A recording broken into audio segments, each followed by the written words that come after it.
Hi friends, कैसे हैं आप सब। आई होप आप लोग बहुत अच्छे होंगे। मेरा नाम है अवैस खान और मैं बात कर रहा हूँ भागलपुर से। तो सबसे पहले आप लोगों का बहुत बहुत स्वागत है मेरे चैनल अवैस फ्री लर्निंग में।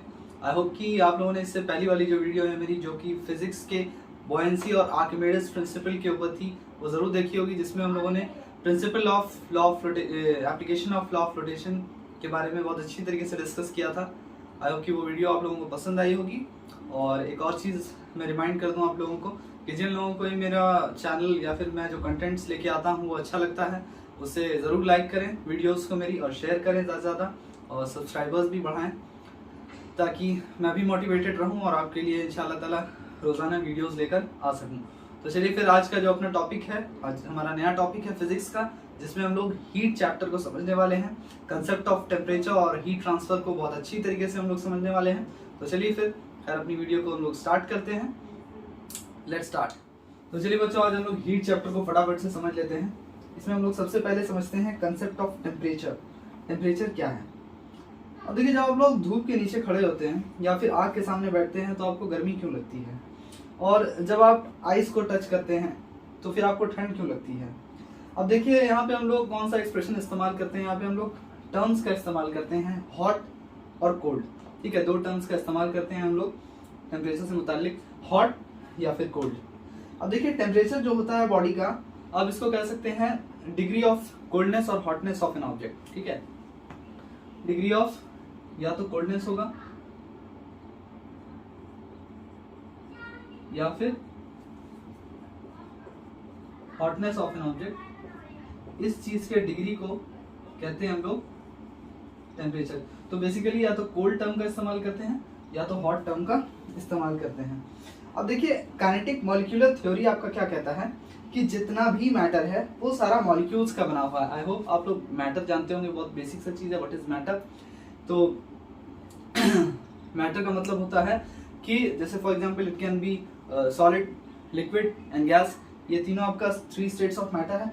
तो काइनेटिक मॉलिक्यूलर थ्योरी कहता है कि जितना भी मैटर है वो आपका मॉलिक्यूल से बना है, जो कि कंटिन्यूअस रैंडम मोशन में है। हर वक्त जो मॉलिक्यूल्स होता है, फॉर एग्जांपल एक ऑब्जेक्ट है, यहाँ पे हम लोग एक ऑब्जेक्ट बना लेते हैं।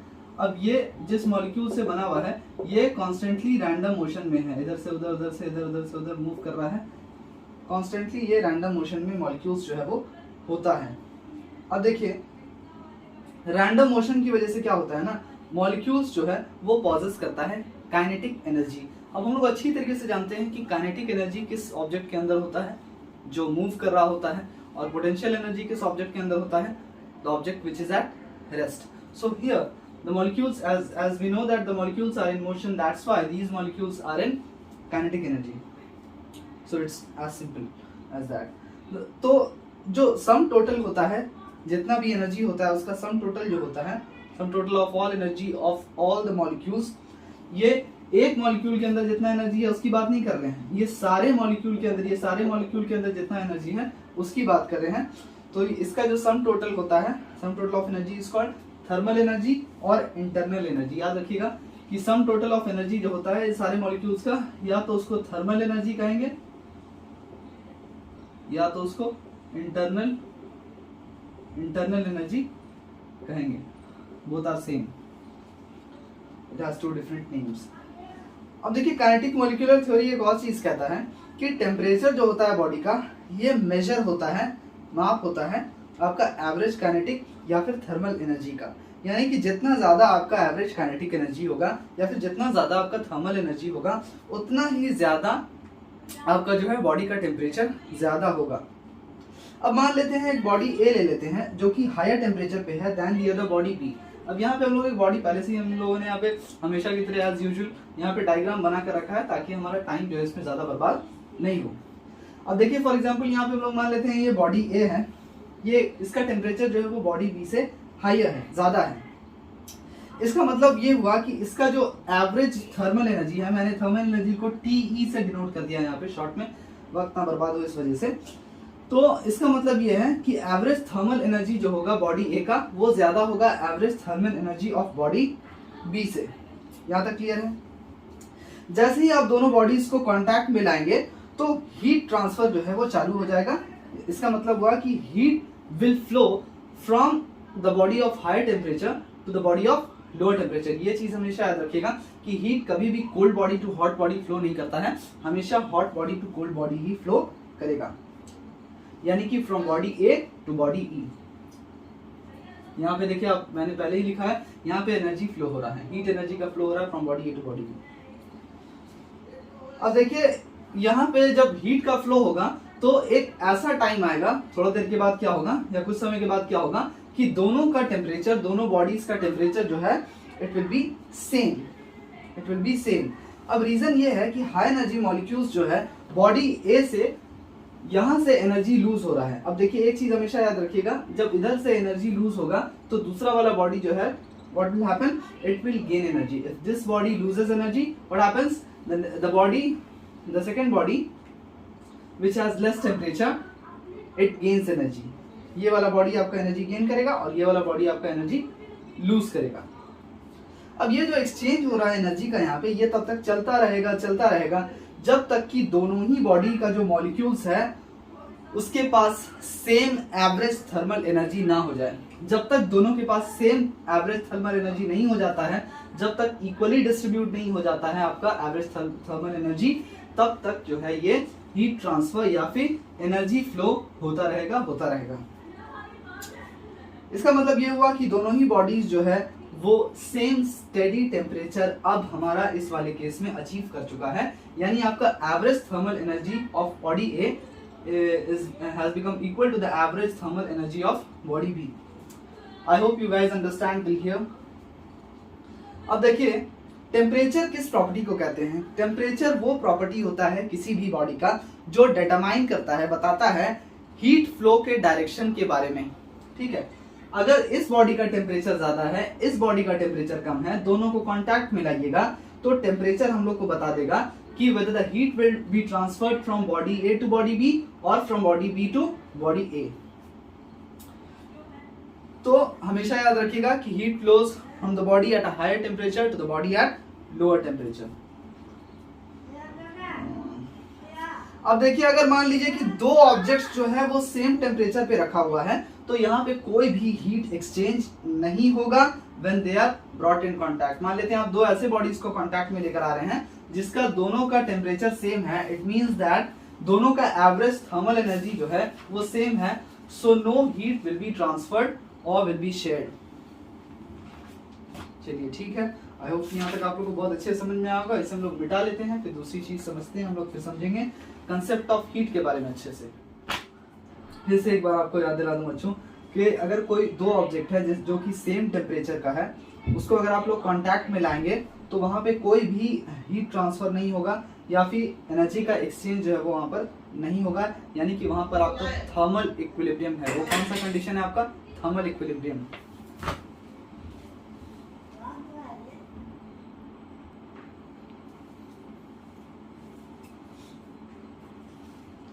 अब देखिए यहाँ पे हम लोग कुछ टेम्परेचर के यूनिट्स के बारे में बात करेंगे, कुछ इंपॉर्टेंट यूनिट्स के बारे में जो आपको एग्जाम में पूछा जा सकता है। जैसे कि आपको पूछा जाएगा कि ऐसा यूनिट ऑफ टेम्परेचर क्या है, तो आप लोग लिख दीजिएगा, it will be asked for 1 marks, और ये है आपका केल्विन। ठीक है, केल्विन जिसको हम लोग के से डिनोट करते हैं, कैपिटल के से। ठीक है, अब देखो इसके लिए हम लोग अदर यूनिट्स का भी इस्तेमाल करते हैं, जैसे कि सेल्सियस का और फ़ारेनहाइट का भी इस्तेमाल करते हैं। और ये मोस्ट कॉमन यूनिट यूज्ड अगर बोला जाएगा, मोस्ट कॉमनली यूज्ड, अगर मोस्ट कॉमनली यूज्ड दिया जाएगा तो कभी भी केल्विन मत लिखिएगा, मोस्ट कॉमनली यूज्ड यूनिट आपका है सेल्सियस। ठीक है, ये आपका सेल्सियस या फिर डिग्री सेल्सियस, इससे इसको डिनोट किया जाता है। आई होप यू अंडरस्टैंड सेल्सियस। अब देखिए केल्विन बराबर सेल्सियस प्लस 273 होता है, केल्विन बराबर डिग्री सेल्सियस प्लस 273 डिग्री होता है। ठीक है, ये चीज आप लोग याद रखिएगा, ये फॉर्मूला याद रखिएगा, इस पे सवाल आप लोग आ सकता है। टेम्परेचर जो है one of the 7 fundamental quantities में से एक होता है, याद रखिएगा। फंडामेंटल क्वांटिटीज जो होता है उसमें से एक आपका टेम्परेचर भी होता है। तो चलिए हम लोग कंसेप्ट ऑफ हीट को समझ लेते हैं, इसे रब कर लेंगे अभी। अब देखिए फॉर एग्जांपल जब आप लोग गर्म पानी टच करते हैं तो आपको क्या लगता है? ठंडा लगता है क्या? थर्मल एनर्जी जो होता है वो हॉट वाटर से हम लोग के हाथ में ट्रांसफर होता है। जैसे फॉर एग्जाम्पल इसे हम लोग बना के समझते हैं अच्छे से।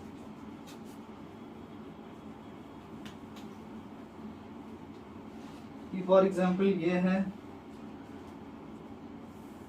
ये एक ट्रफ है, ठीक है, इसमें गर्म पानी है रखा हुआ। आप जैसे ही इसे टच करेंगे, ये देखिए ये हाथ है, ये गंदा सा हाथ है, कोई बात नहीं, समझना है हम लोग को। अब यहाँ पे क्या होगा, जैसे ही आप लोग पानी को टच करेंगे, गर्म पानी को, तो आप लोग को यू विल फील हॉट। तो यहाँ पे क्या हो रहा है कि थर्मल एनर्जी का जो है वो ट्रांसफर हो रहा है from the water to our hand. यहाँ से थर्मल एनर्जी का आपका ट्रांसफर हो रहा है from water to our hand, ये याद रखिएगा।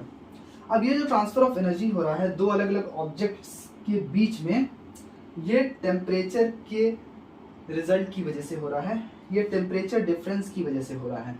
क्योंकि इस ऑब्जेक्ट में और इस हैंड में टेम्परेचर डिफरेंस है, ये ज़्यादा गर्म है, ये ठंडा है। तो अभी मैंने थोड़ी देर पहले आप लोगों को बताया था कि heat always transfers from the body of higher temperature to the body at lower temperature. I hope you understand. तो अगर यहाँ पे आप लोग को सवाल बन जाए, नोट कर लीजिए, इससे इंपॉर्टेंट सवाल है कि thermal energy from hot water enters our hand. ऐसा क्यों होता है कि हॉट वाटर से हैंड में थर्मल एनर्जी फ्लो कर रहा है? तो आप लोग आंसर ये होगा, because it has higher temperature than that of our hand and we already know that the energy transfers from the body at higher temperature to the body at lower temperature. अब देखिए heat क्या होता है, heat का definition अगर पूछ ले तो आप लोग लिख भी सकते हैं, note it down. I don't think you have to note it down because it's already given in your book. Heat energy, जो हीट वो एनर्जी होता है जो ट्रांसफर होता है एक ऑब्जेक्ट से दूसरे ऑब्जेक्ट में because of the temperature difference, जैसे कि यहाँ पर हुआ। हीट वो एनर्जी होता है जो कि एक ऑब्जेक्ट से दूसरे ऑब्जेक्ट में ट्रांसफर होता है because of the temperature difference, जो कि इसका टेम्परेचर अलग है, ये हॉट है, इसका टेम्परेचर अलग है, ये ठंडा है। अब देखिए याद रखिएगा कि मैटर जो होता है वो it does not contain heat, चाहे वो सॉलिड हो, चाहे लिक्विड हो, चाहे गैस हो, it doesn't contain heat. Heat को स्टोर नहीं किया जा सके, heat is neither stored not contained in a body, ये चीज याद रखिएगा। हीट किसी बॉडी के अंदर स्टोर्ड नहीं रहता है, हीट किसी बॉडी के अंदर कंटेन्ड बोल सकते हैं नहीं रहता है। It always transfers from one body to the other body because of difference in temperature. ठीक, अब देखिए बच्चों, जब आप लोग हाथ को रब करते हैं against each other, for example आप लोग कुछ इस तरह से हाथ को रब करेंगे, जोर जोर से इस तरह से एक्सपेरिमेंट करके आप लोग देख लीजिएगा, तो आप फील करेंगे वार्म, तो आपका हाथ जो है वो गर्म हो जाएगा थोड़ी देर में। ऐसा इस वजह से होता है क्योंकि हीट यहाँ पर जनरेट होता है काइनेटिक एनर्जी के लॉस की वजह से, due to loss of the kinetic energy of our hands, क्योंकि यहाँ पे फ्रिक्शन हो रहा है। ठीक है, आप जब हाथ को रब करते हैं तो वहां पे फ्रिक्शन जनरेट होता है, बोल सकते हैं फ्रिक्शनल फोर्स, जिसकी वजह से काइनेटिक एनर्जी में लॉस होता है। और अगर काइनेटिक एनर्जी में लॉस होगा तो हीट तो ऑब्वियसली जनरेट होगा। हीट तभी प्रोड्यूस हो सकता है when some form of energy is lost. और आप देख सकते हैं यहाँ पे कि जब हम लोग अपने हाथ को रब कर रहे हैं तो यहाँ पे जो है एनर्जी लॉस हो रहा है, यहाँ पे काइनेटिक एनर्जी कन्वर्ट हो रहा है आपका हीट एनर्जी में। जब आप हाथ को रब कर रहे हैं तो ड्यू टू फ्रिक्शन आपका kinetic energy is change into heat energy. अब देखिए हीट इंजन कैसे वर्क करता है। हीट इंजन जो काम करता है वो काम करता है, it works by the virtue of heat produced by the burning of fuel. Fuel को जो जलाया जाता है, जैसे कि फॉर एग्जांपल या तो कोल को या फिर पेट्रोल को जब जलाया जाता है तो उससे जो हीट प्रोड्यूस होता है, so the heat engines work by virtue of the heat produced by the burning of fuel like coal or petrol। अब यहाँ पे क्या होता है कि हीट एनर्जी जो प्रोड्यूस हो रहा है फ्यूल को जलाकर वो कन्वर्ट हो जा रहा है आपका मैकेनिकल एनर्जी में, यानी कि काइनेटिक एनर्जी में। मैकेनिकल एनर्जी में कन्वर्ट हो जा रहा है, यानी कि आपका काइनेटिक एनर्जी में कन्वर्ट हो जा रहा है। ठीक है, तो हीट एनर्जी में क्या होता है, आपका ये सवाल पूछ सकता है कि कौन सा एनर्जी में कन्वर्ट हो जाता है। यहाँ पे हीट एनर्जी आपका मैकेनिकल एनर्जी में, या फिर हीट एनर्जी आपका बोल सकते हैं कि काइनेटिक एनर्जी में कन्वर्ट हो जाता है आपका वर्किंग ऑफ हीट इंजन्स में। अब हीट जो होता है वो फॉर्म ऑफ एनर्जी होता है which can produce other forms of energy. आप देख सकते हैं हीट एनर्जी आपका काइनेटिक एनर्जी प्रोड्यूस कर रहा है। So heat energy such an energy which can produce the other forms of energy. Heat energy दूसरे फॉर्म्स ऑफ एनर्जी को प्रोड्यूस कर सकता है। अब देखिए जैसे कि हम लोगों ने यूनिट्स ऑफ टेम्परेचर के बारे में समझा, अभी हम लोग यूनिट्स ऑफ हीट के बारे में भी देख लेते हैं। चलिए यूनिट्स के बारे में देख लेते हैं, यूनिट्स ऑफ हीट।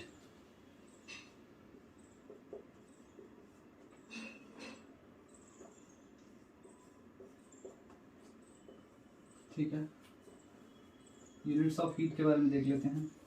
अब देखिए ऐसा यूनिट जो होता है हीट का वो जूल होता है। ऐसा यूनिट के बारे में अगर पूछ लिया जाए आपसे कि हीट का ऐसा यूनिट क्या होता है, तो वो आपका जूल होता है, जिसको हम लोग we denoted by the letter J. ये पहला सवाल हो गया। अब चूंकि heat is a form of energy, हम लोग जानते हैं कि हीट जो है वो एक तरह का हीट जो है वो एक एनर्जी है, इस वजह से इसका भी ऐसा यूनिट जो है वो जूल होगा। हम लोग जानते हैं कि एनर्जी का जो ऐसा यूनिट होता है वो जूल होता है, और चूंकि heat is a form of energy, that's why it's ऐसा यूनिट इज आल्सो जूल। अब जनरली एक बिगर यूनिट का जो हम लोग हीट में इस्तेमाल करते हैं, बिगर यूनिट अगर पूछ दिया जाए, बिगर यूनिट बी यू से डिनोट कर दे रहा हूँ शॉर्ट में, तो इसको हम लोग बोलेंगे किलो जूल। ठीक है, किलो जूल ये है आपका बिगर यूनिट्स। तो इस तरह से आप लिख सकते हैं, ये जी आपका स्मॉल में कर दीजिए इसे, दैट इज किलो जूल। और नन ऐसा यूनिट्स की अगर आप बात करें तो कैलोरी और किलो कैलोरी है। अगर आपसे नन ऐसा यूनिट्स के बारे में पूछ दे, which are not standard units, non SI units आपका कैलोरी होता है हीट में, एंड किलो कैलोरी आपका नन ऐसा यूनिट्स होता है। और 1 कैलोरी का वैल्यू आपसे पूछेगा, याद रखिएगा ये सवाल इंपॉर्टेंट है। 4 जूल ये इसका वैल्यू है, 4.186। ये आपका 1 कैलोरी का वैल्यू है। इसी तरह से 1 किलो कैलोरी का भी वैल्यू होता है। ठीक है, आई hope you understand till here. हम लोग समझते हैं हीट और टेम्परेचर के डिफरेंस के बारे में, इसे हम लोग फटाफट से मिटा लेते हैं। आपको डिफरेंस हम लोग डिस्कस करते हैं। अब देखिए हम लोगों ने यहाँ पे पहले से ही डिफरेंस लिख रखा है, ताकि आप लोग इसका स्क्रीनशॉट ले सकें अगर आपकी बुक्स में नहीं है ये डिफरेंस अच्छे से। तो देखिए हीट और टेम्परेचर के बीच का डिफरेंस क्या है। सबसे पहला, heat is a form of energy. Heat जो है वो एनर्जी है, and temperature is not energy. Temperature is not an energy, it's the degree of coldness और हॉटनेस ऑफ एन ऑब्जेक्ट, कि कोई भी ऑब्जेक्ट कितना ज्यादा गर्म या कितना ज्यादा ठंडा है। दूसरी बात ये कि हीट जो होता है वो कॉज होता है टेम्परेचर का। Heat is the cause of temperature. Heat वजह होता है टेम्परेचर के बढ़ने या घटने का, ना कि टेम्परेचर वजह होता है हीट के ट्रांसफर होने का। टेम्परेचर जो होता है वो इफेक्ट ऑफ हीट होता है। तीसरी बात ये कि आप हीट को जो है जूल में या किलो जूल में, ये दोनों यूनिट्स है इसका, इसमें आप इसको मेजर कर सकते हैं। जूल्स क्यों, मैंने आपको एक्सप्लेन कर दिया कि जूल जो है वो एनर्जी का ऐसा यूनिट है, and since heat is a form of energy, that's why we are using the same unit, that is joule. और टेम्परेचर जो है उसको कौन से यूनिट्स में आप मेजर कर सकते हैं, डिग्री सेल्सियस में या फिर डिग्री केल्विन में आप मेजर कर सकते हैं बच्चों। आई होप कि आप लोगों को यहाँ तक बहुत अच्छी तरीके से समझ में आया होगा। चलिए इसे फटाफट से रब कर लेते हैं।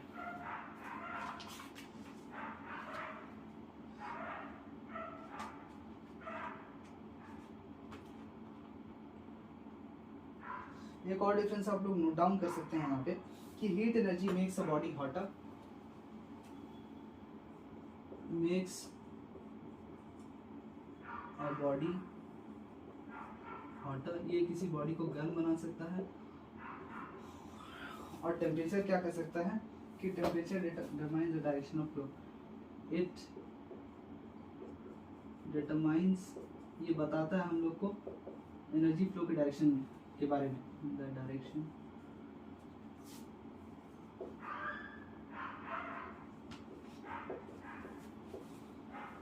Of energy flow. It determines the direction of energy flow. So I hope you guys understand till here.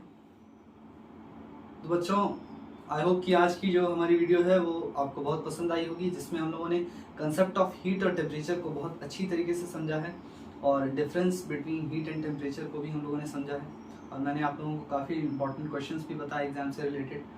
जो कि इंशाल्लाह ताला आप लोगों के बहुत काम आएगा। तो खैर अपनी अगली वीडियो में हम लोग मिलते हैं, जिसमें हम लोग वाटर के एक एबनॉर्मल प्रॉपर्टी के बारे में बात करेंगे, which is known as anomalous expansion of water. तो चलिए तब तक के लिए आप लोग अपना ख्याल रखें। और फिर से मैं आप लोगों को याद दिला दूं कि आप लोगों ने मेरे से जिन लोगों ने अभी तक मेरे चैनल को सब्सक्राइब नहीं किया है, आप लोग ज़्यादा से ज़्यादा सब्सक्राइबर्स बढ़ाएं, ताकि मैं ज़्यादा से ज़्यादा लोगों तक अपनी नॉलेज को शेयर कर सकूं फ्री ऑफ कॉस्ट। तो चलिए फिर खैर अपनी अगली वीडियो में हम लोग मिलते हैं, तब तक के लिए अपना ख्याल रखें। गुड बाय, अल्लाह हाफिज़।